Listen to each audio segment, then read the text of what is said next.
She walks through the sand as she passes the last of the trees. At 2 years old, Stella sees the ocean for the first time. Her face lights up and she struggles to run through the sand, because we all know that's not easy, toward the water, toward the waves that are crashing to the shore. As she stands in the waves, she holds her mom's hands and tries to go further out into them, pulled as though by a magnet to experience the vastness of the ocean and the power of the tide, the power of the water. Her aunt tries to explain that they must stay in shallow water because the power of the waves could hurt her. Stella does not understand. She is two. She is fearless. She longs to feel the water as it engulfs her. Amanda exits the car, covered in sand from a day spent sledding down the white sand dunes in the desert of New Mexico. She looks up and she sees the sky filled with so many stars, you almost cannot see the black of night between each one. She and her mom go lie down on the ground in a clearing where the treetops will not block their view. The stars seem like they're right in front of their face. They feel so close as they zoom through the night sky, leaving tails and trails behind them. Amanda hums in awe at the spectacular light show. Oh, ah. They awake in the dark and meet on the porch that faces east. Shane, Polly, and Monica bundle up in blankets and snuggle into the hammocks. They wait for the sun to rise. These college students, if they were at home, would have stayed awake all night to see this, amid the busyness of their coursework or their social lives. But they are in El Salvador, meeting people, working to build relationships with people who struggle to trust others. People who have been victims of environmental devastation and violence inflicted on the poorest of the country. Shane, Polly, and Monica went to bed early instead of staying up all night because they were emotionally exhausted. On the porch now, they whisper about their experience on this trip, the horrific tragedies of which they have heard now many stories, the silly jokes that they have made about bodily fluids, as half of the group has struggled with digestive issues, and the long, mundane rides in which they have struggled to stay cool in a bus with no air conditioning. The sun begins to rise over the mountains, beginning like a pinprick of light that slowly becomes a large globe, lighting up everything it touches. They get quiet. They absorb the miracle of the sun rising over the Salvadoran mountaintops. It is all there, all the time, happening somewhere and nowhere and everywhere in this vast universe.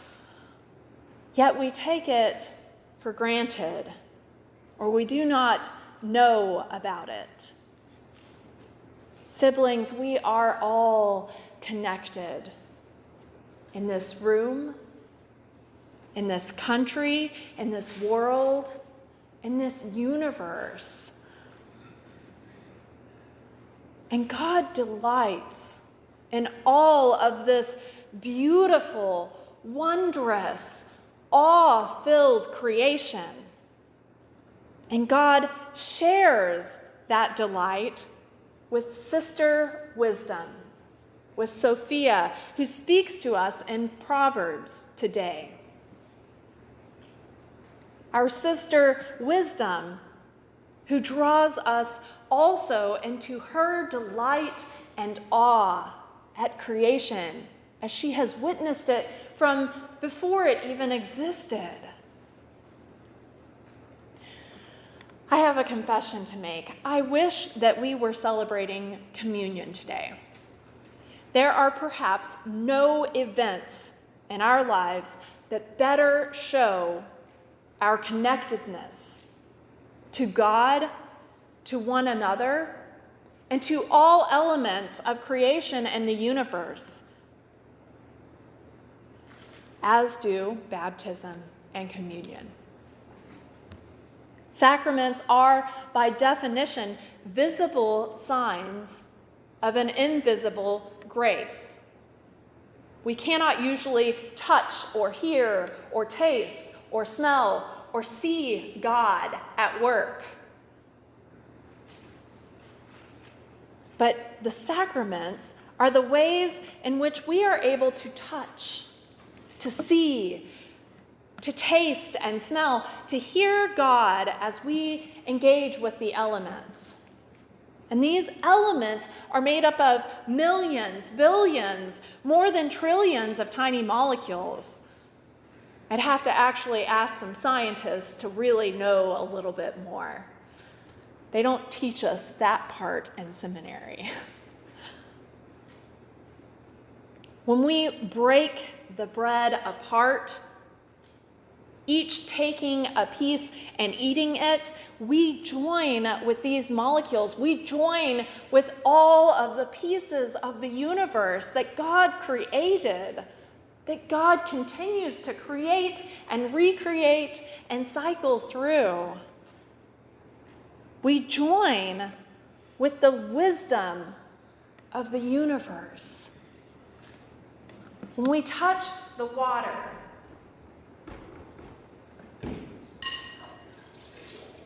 when it is poured over our heads in the sacrament of baptism, we are joined with the wisdom of the universe. We enter into Christ's death, and we are raised in Christ's resurrection to new life. But perhaps this sermon should be entitled, The Wisdom of the Young. I want you to think back to when you were a child. Think back to when you were young. Each story that I began the sermon with was a young person. Stella, the 2 almost 3-year-old, Amanda, the 11-year-old, Shane, Polly, and Monica, sophomores and juniors in college. I am ashamed to say that as I age, I forget to appreciate the wonder, the awe, the miracles that surround me every moment of every day. But being in the presence of young people, witnessing their delight in these wonders, pulls me into a sense of awe as well, right alongside them. It is so easy to talk about all of this, to study and to ruminate on it. But it is really more difficult to internalize it, to make it part of our very being. It is simply too much for us as we take on more responsibility, as we struggle more with movement, with making ends meet, with being part of society as we get older. We welcome the convenience of a frozen meal that we can pop into the oven or even into the microwave over the feel of bread ingredients as they squeeze between our fingers and we need them to form sustenance, to form food and fuel for our bodies. I will not continue to ruminate on this, but I will invite you in this coming week, in these coming days, this coming month, this coming year, to start to notice the little things.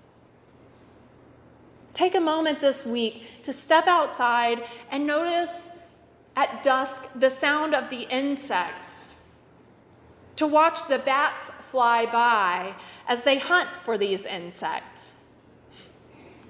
Take a moment to appreciate the way the sky slowly darkens as the sun sets, or quickly darkens as a storm rolls in. Take a moment to stop and look at the ground and watch a line of ants carrying food to their home, or descending upon a grape and making what was ground look like it's a black moving blob.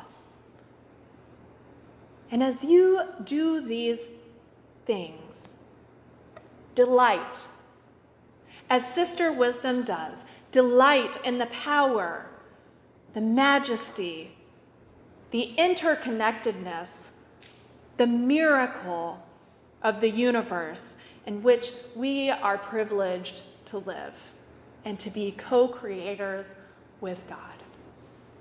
Amen.